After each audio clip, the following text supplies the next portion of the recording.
Hello learners, welcome back to my channel Ed learning.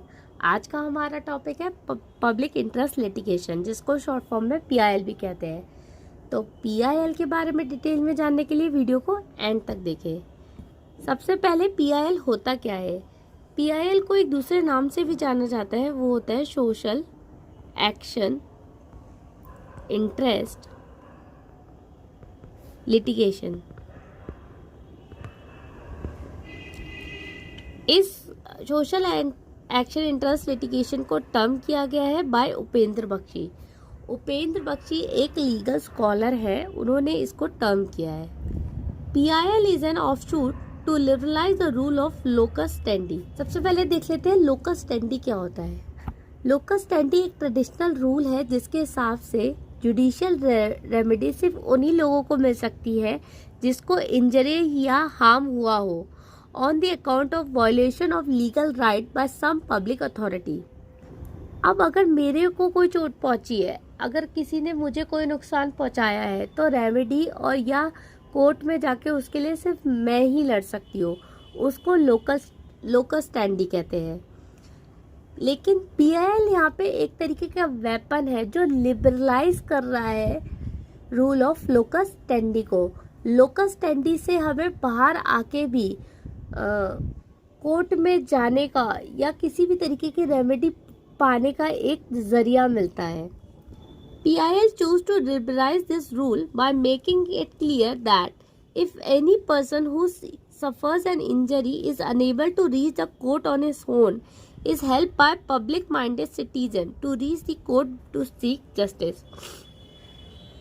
PIL एक जरिया है जो लोकस स्टैंडी के रूल को लिबरलाइज कर रहा है, जिससे अगर किसी भी एक पर्सन जिसे हार्म हुआ है और अगर वो कोर्ट नहीं जा सकता due to any reason, due to poverty और सम सोशल डिसएडवांटेज और सम इकोनॉमिकल डिसएडवांटेज, कोई भी रीज़न हो जिस वजह से वो कोर्ट नहीं जा सकता है, वहाँ पे वो हेल्प ले सकता है लाइक माइंडेड सिटीजन की, जो उसी की तरह सोच रखते हो, to reach the court and seek justice.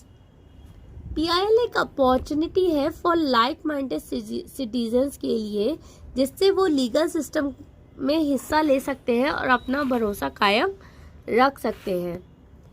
Basically it provide presentation to the unpresented group. जो लोग खुद को प्रेजेंट नहीं कर सकते हैं, ऑब्वियस उनके पास इतना पैसा नहीं है या उनके पास इतनी नॉलेज नहीं है, पीआईएल उनको एक अपॉर्चुनिटी देता है कि वो खुद को रिप्रेजेंट करा पाए। The petition can be filed by any voluntary agency और the member of the public.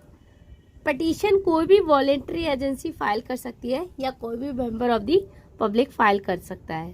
The court must satisfy itself by accepting the petition and see that the petitioner is acting bona fide, not for personal reason। अब जब हम PIL court में देते हैं तो उसके बाद कोर्ट का डिसीजन आता है कि वो पीआईएल को एक्सेप्ट करते हैं या नहीं करते हैं। तो court must satisfy itself bye accepting the petition and see the petitioner is acting bona fide, मतलब जो पिटिशनर है वो जनहित में काम कर रहा है या नहीं, नॉट फॉर पर्सनल गेन, उसमें उसका कोई खुद का गेन नहीं होना चाहिए। Next is history. पीआईएल का जन्म कहाँ हुआ था। PIL was originated in the US in mid of 1960s, was centered on the issue related to civil rights, liberty and the problem of the distress। US में इसका जन्म हुआ था और तब उस टाइम पे सिविल राइट्स, लिबर्टी और प्रॉब्लम ऑफ द डिस्ट्रेस जैसे इशू के लिए पीआईएल का यूज किया जाता था। अब आता है कि इश्यूज, मतलब क्या क्या इश्यूज है जिनको लेके हम पीआईएल फाइल कर सकते हैं, जैसे कि environmental protection, right to free legal aid, right against torture, degraded bounded labour, humiliated inmates to protective homes, women prisoners, custodial violence.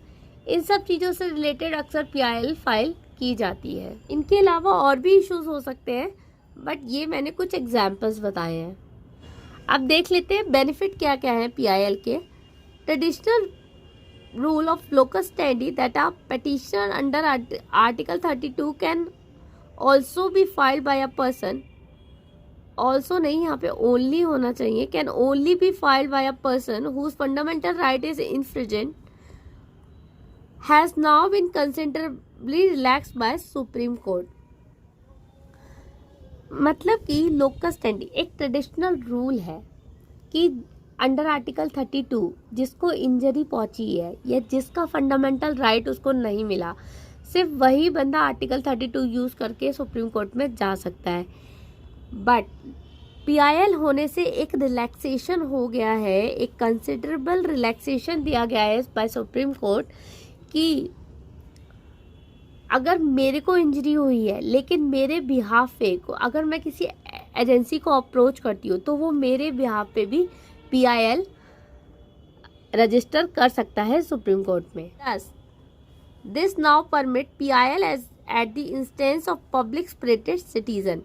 वो लोग जो पब्लिक के लिए काम करते हैं, बहुत सारी एजेंसियां ऐसी होती है या बहुत सारे लोग ऐसे हैं आज भी जो सिर्फ पब्लिक के लिए काम करते हैं, for the enforcement of the constitution and the legal right of any person. वो पीआईएल का यूज कर सकते हैं for the enforcement of constitutional and legal right किसी भी इंसान के लिए।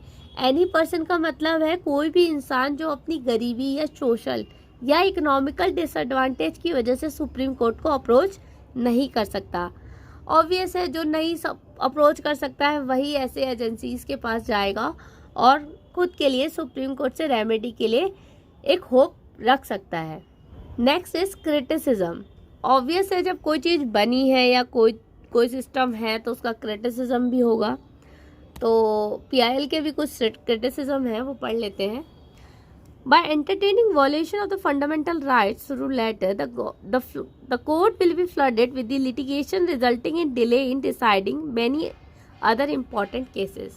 यहाँ पे ये क्रिटिसिज्म दिया गया है कि ऑब्वियस है, अगर बहुत सारे पीआईएल फाइल किए जाएंगे तो बहुत सारे मतलब कोर्ट पे भी बर्डन आता है उस चीज़ से, फिर उनको देखना कि वो एक्सेप्ट करने लायक है या नहीं है, तो ऐसे बहुत सारा टाइम भी वेस्ट होता है और जो कई इंपॉर्टेंट केसेस हैं उनमें भी डिले होता है। Second is interference by the court through PIL in the sphere of executive and the legislature is not justified as it is likely to cause conflict amongst the three organ of the government. अगर court हर चीज़ में interfere करेगा जो कि executive और legislative के under वो काम आते हैं, तो वो भी जस्टिफाई नहीं किया जा सकता, बिकॉज तीनों अलग हैं। तीन ऑर्गन जो हैं गवर्नमेंट के वो तीनों सेपरेट हैं, तो कोर्ट हर चीज़ में इंटरफेयर नहीं कर सकता। Next is court has no capacity to enforce its order and in many cases the condition have not changed. आज भी कोर्ट के पास अपने ऑर्डर्स को लागू करने की क्षमता नहीं है और कई केसेस में आज भी कंडीशन बदली नहीं है, वो वैसे की ही वैसी है। And fourth one is PIL can be misuse for personal growth और प्रॉफिट और पॉलिटिकल मोटिवेशन। मतलब कई जगह पे पीआईएल को मिसयूज भी किया गया है। मिसयूज किया जाता है उसको अपना पर्सनल गेन के लिए, अपने प्रॉफिट के लिए लोग यूज कर लेते हैं पीआईएल को, या कोई पॉलिटिकल एजेंडा बनाने के लिए या कोई अपने किसी पॉलिटिकल मोटिवेशन के लिए यूज कर लेते हैं पीआईएल को। दैट इज वाई पीआईएल के क्रिटिसिज्म ज़्यादा है पीआईएल के एडवांटेज होने से। At the end there is conclusion as regard to the enforcement of the order and the direction of the court, article 144 is very clear. जो court के orders या directions जो कोर्ट देता है उसकी में आर्टिकल 144 बहुत क्लियर है।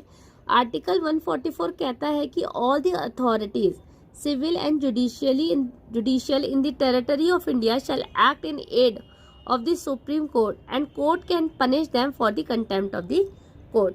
आर्टिकल 144 कहता है कोई भी अथॉरिटी चाहे सिविल हो या जुडिशियल, अगर वो टेरिटरी ऑफ इंडिया के अंदर आता है तो जो भी सुप्रीम कोर्ट के ऑर्डर्स है वो उनको मानेगा एंड कोर्ट उनको पनिश कर सकता है अगर वो कोर्ट के ऑर्डर्स को नहीं मानता है।